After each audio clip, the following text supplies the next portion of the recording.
guys, so yan, dito ngayon. Ayan, nakapunta kami na parang ano dito, ayan, park. Parang ano to sa ano, sa Carrefour. Ayan, dito kami sa anong tawag doon, Gallery Volkswagen.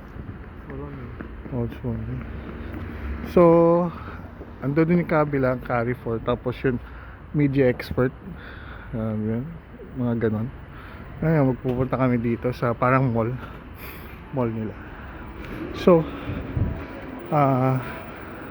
this is our first time na going sa mall. Yan. So yan po. Iano namin kung anong prices ng bawat ano, kung ito yung Adidas and ano. So yung ano, yung prices namin dito is ganon. Anyway,